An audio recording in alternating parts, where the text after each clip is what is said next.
Okay, today we will start the next very important chapter of laser series, which is type of laser.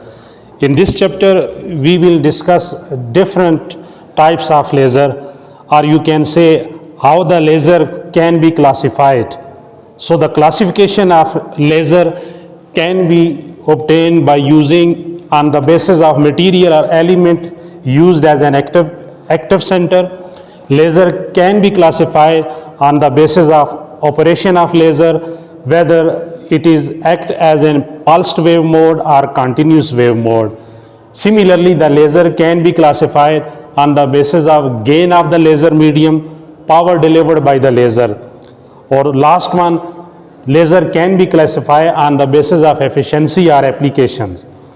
तो अब तक की story ये है कि इस चैप्टर में हम लेज़र की डिफरेंट टाइप्स पढ़ेंगे।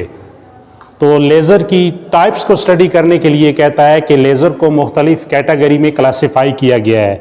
तो क्लासिफिकेशन 4 से 5 प्रिंसिपल की बुनियाद पे की गई है, यानी हम लेज़र को क्लासिफाई कर सकते हैं on the basis of material और element used as an active centre, कि ये जो आउटपुट लेज़र बीम हमें मिलता है ये किसी एलिमेंट से मिलता है ना।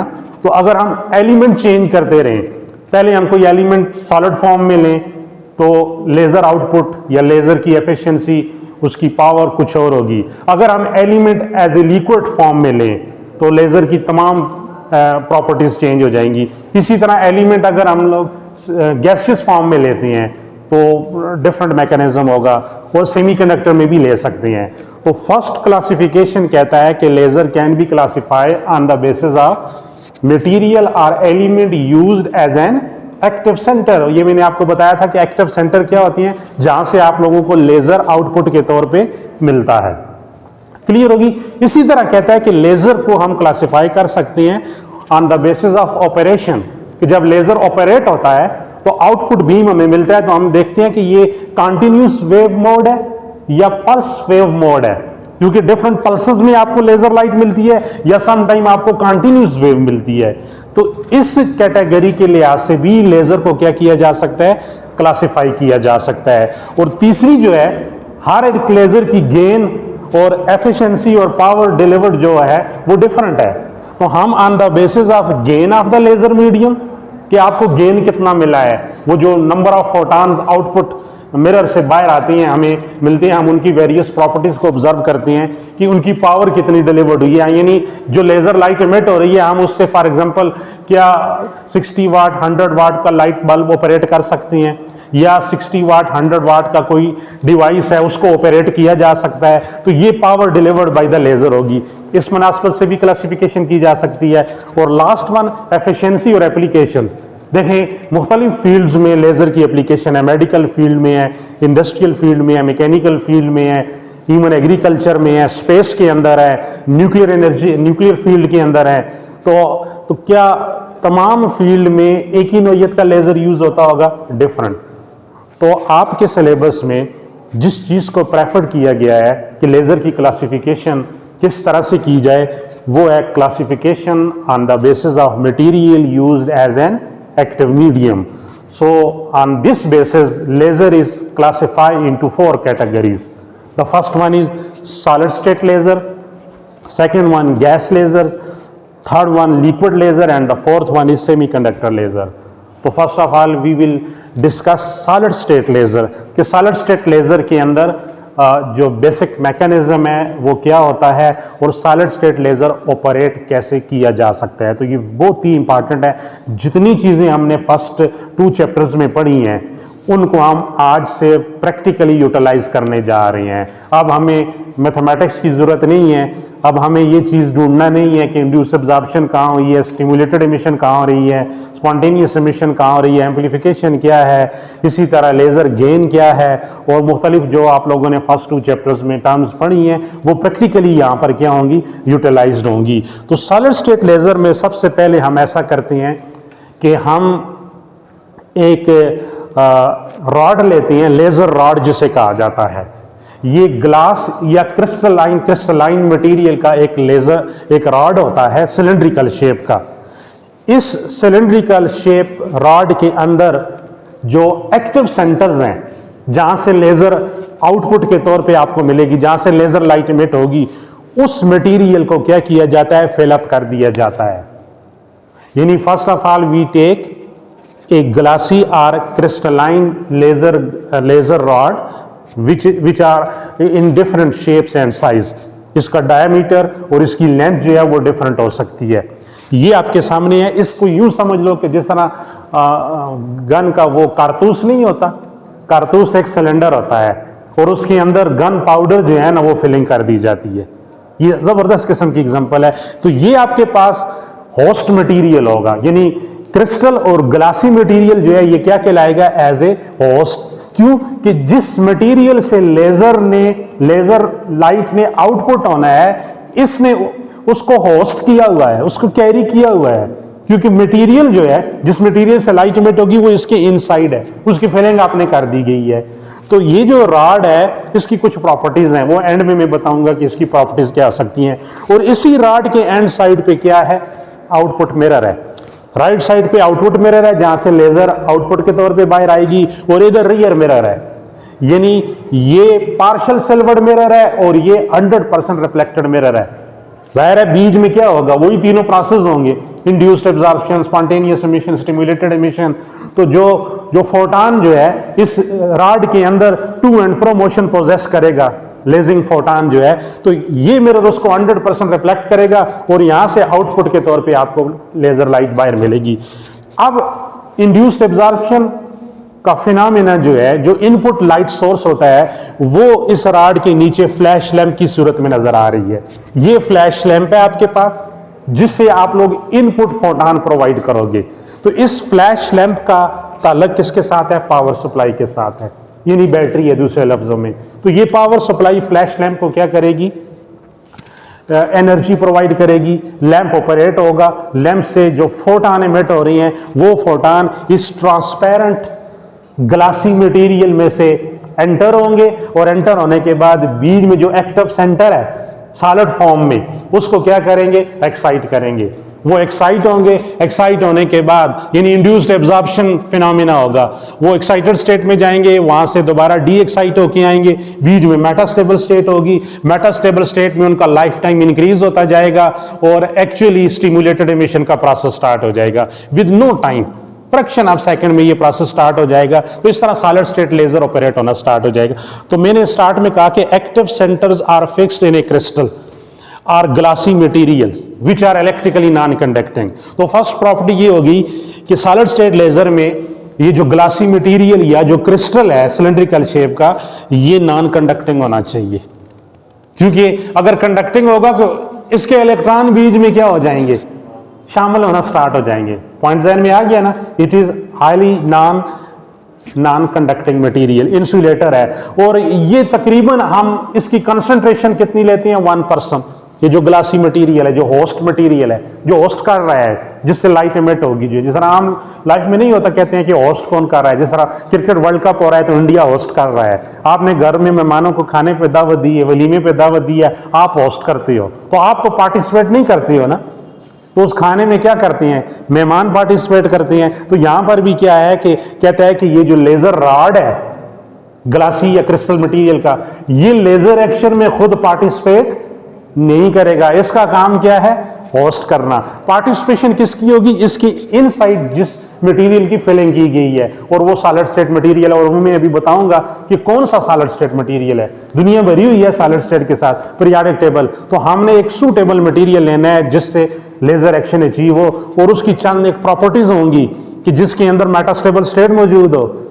हर एक मटेरियल की तो ये प्रॉपर्टी नहीं है कि उससे लेजर लाइट इमिट हो, तो ये सर्टेन स्पेसिफिक मटेरियल है जो बाद में मैं आपको बताऊंगा। अच्छा, इसी तरह सेकंड वन मैंने आपको कहा कि फ्लैश लैंप होता है जो कि लीनियर इन शेप होता है, ये लेजर रॉड के बिल्कुल करीब रखा जाता है। दो चीजें होंगी। अब होस्ट मटेरियल, पहली प्रॉपर्टी मैंने कहा कि the host material which is laser rod must be transparent in nature. Transparent इसलिए होगा कि उसमें से लेजर लाइट पास करेगी, लेजर लाइट भी पास करेगी, और ये जो इनपुट फोटॉन फ्लैश लैंप से जो आप लोग दे रहे हैं ये भी ट्रांसपेरेंट होगा, तो इसमें से पास करके जाएगा, तब एक्साइटेशन डी एक्साइटेशन होगी ना।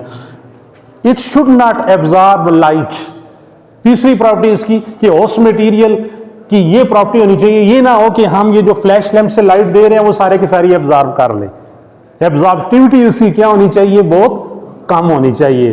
तो यहाँ आपके माइंड में बहुत सारे क्वेश्चन आने चाहिए। ये भी ऐसा नहीं है कि हम कोई भी ग्लास लेके उसका लेजर रॉड बना लें, ये भी खास मटेरियल यूज किए जाते हैं, एक ट्रांसपेरेंट हो और लाइट को एब्जॉर्ब ना करें, कम एब्जॉर्ब करें, और तीसरी प्रॉपर्टी इनकी थर्मल कंडक्टिविटी बहुत अच्छी होनी चाहिए।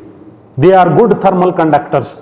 क्यों कि हीटिंग इफेक्ट प्रोड्यूस्ड हो सकता है, ये एनफ हीट एब्जॉर्ब करने के बाद इनके स्ट्रक्चर में चेंजेस ना आए, फेज चेंज हो सकती है ना, तो अगर बहुत ज्यादा हीटिंग इफेक्ट हो रहा है तो फिर हम उसको ओवरकम कर सकते हैं बाय सर्कुलेटिंग वाटर और by circulating cool air, cold air, तो वो टेम्परेचर को क्या करेगी, ओवरकम करेगी। तो good thermal conductivity, cooling with air or H2, यानी कि ये जब आसपास जब ये लाइट एब्जॉर्ब होगी तो हीटिंग इफेक्ट हो सकता है, तो हम ये सराउंडिंग पोर्शन जो है इसमें क्या कर सकते हैं, वाटर भी सर्कुलेट कर सकते हैं और कोल्ड एयर भी सर्कुलेट कर सकते हैं। जरा कूलिंग फिंग नहीं लगी होती एसी वगैरह में, तो वो इसके टेम्परेचर को क्या करती है, ओवरकम करती हैं। और ये बाहर एक अरेंजमेंट है जिसके अंदर ये सारी अरेंजमेंट जो है ना, ये यानी ये एक कैविटी है जिसके अंदर ये सारी अरेंजमेंट की गई है। तो आप जरा गौर से देखें कि laser rod with 2 mirror at the end point form a cavity. तो वो जो हम लोगों ने पढ़ा था कि कैविटी रेजोनेटर, कि लेजर के लिए बेसिक क्या होना चाहिए, कैविटी होनी चाहिए जिसकी एंड पॉइंट पे क्या हो, मिरर हो, एक पार्शियल सर्वल हो, एक 100% रिफ्लेक्टेड मिरर हो, और बीच में क्या हो, होस्ट मटीरियल, बीच में सॉरी वो एक्टिव सेंटर्स हो जिससे लेजर लाइट क्या होती है, एमिट होती है। तो ये ऑलमोस्ट फुलफिल कर रहे हैं ना उस क्राइटेरिया को।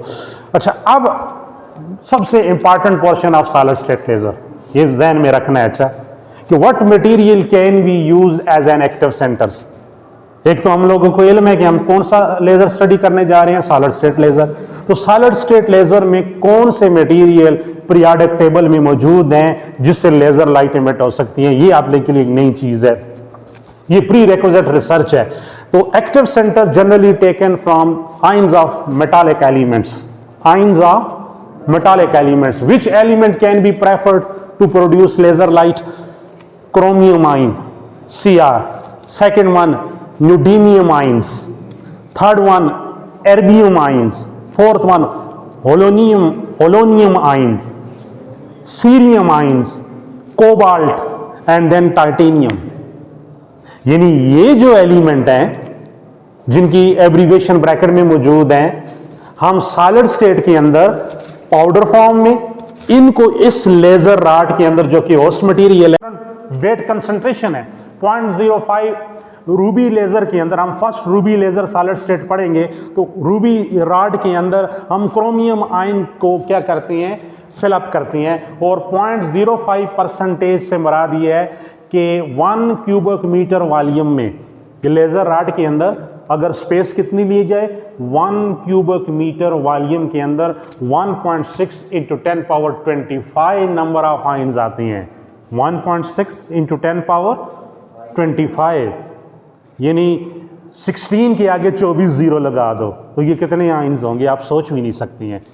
मिलियन ट्रिलियन आयन जो है ना, ये आपके पास 1 क्यूबिक मीटर स्पेस के अंदर होंगे, तो फिर आपको कंटिन्यूस लेजर एक्शन मिलेगा। तो ये जो मटेरियल है, अब आप जान लें कि क्रोमियम हो गया, न्यूडीमियम हो गया, एर्बियम हो गया, होलोनियम, सीरियम, कोबाल्ट और टाइटेनियम, इनके अंदर इन मेटास्टेबल स्टेट से क्या करेंगे, हम स्टिमुलेटेड एमिशन का प्रोसेस अचीव करेंगे। स्टिमुलेटेड एमिशन का प्रोसेस अचीव करने के लिए हमने ये देखना होगा कि ये जो लेजर रॉड के अंदर हम लोगों ने फिलिंग की है सॉलिड स्टेट की, ये 3 लेवल लेजरिंग सिस्टम है, 4 लेवल लेजरिंग सिस्टम है या 5th लेवल लेजरिंग सिस्टम है। तो वो हर एक मटेरियल के अंदर आपको उसका केमिकल एनालिसिस करना पड़ेगा कि ये 3 लेवल है, 4 लेवल। वो जब हम लोग different type of solid state laser में, अभी तो ये मैं जनरल बता रहा हूँ सॉलिड स्टेट लेजर, इसके बाद क्या होगा फर्स्ट सॉलिड स्टेट लेजर, कि भाई आप इसी तरह का रॉड लेके कौन सा मटेरियल यूज करोगे। अगर मैंने रूबी रॉड लिया है, रूबी लेजर बड़ा कॉमन लेजर है, फर्स्ट वन नेक्स्ट लेक्चर में कल यही आएगा कि अगर रूबी लेजर लेते हैं तो उसके अंदर मैं फिलअप करता हूं क्रोमियम आयंस को, फिर ये देखूंगा कि ये 3 लेवल लेजरिंग सिस्टम है। तो इसमें से जो लेज़र आउटपुट के तौर पे मिल रहा है उसकी पावर कितनी है, उसकी एफिशिएंसी कितनी है और मैक्सिमम कितनी पावर वो डिलीवर कर सकता है। तो ये प्रॉपर्टीज होती जाएगी, चेंज होती जाएगी। तो एक्चुअल जो फलसफा है सॉलिड स्टेट लेज़र का वो अब आपके सामने आ गया है कि सॉलिड स्टेट लेज़र में सिर्फ 3 मेन चीज़ें हैं। एक आपने होस्ट मटेरियल लेना है। होस्ट मटेरियल क्या होगा? वो कोई क्रिस्टल हो सकता है या ग्लासी शेप का रॉड हो सकता है, ठीक है, जिसके अंदर आप एक्टिव सेंटर को सॉलिड स्टेट फॉर्म में क्या करोगे? फिलअप कर दोगे। और इस रॉड को आपने एक फ्लैश लैंप के सामने रख देना है। फ्लैश लैंप से क्या होगा? लाइट इमिट होगी। वो लाइट उस रॉड के रास्ते फोटॉन एंटर होगा और मटेरियल को एक्साइट करेगा। एक्साइट डी एक्साइट होगा, वहाँ से स्टिमुलेटेड इमिशन, और रॉड के एंड पॉइंट पे ही क्या होगा? मिरर लगे हुए होंगे। तो वो as a cavity resonator resonance का फिनोमिना जो है ना वो टेक प्लेस हो जाएगा और इस तरह कंटिन्यूस लेज़र एक्शन जो है ना वो अचीव होता जाएगा। तो ये आपका सॉलिड स्टेट लेज़र था। इंतहाई आसान बातें, अब मतलब थ्योरेटिकल डिस्कशन है।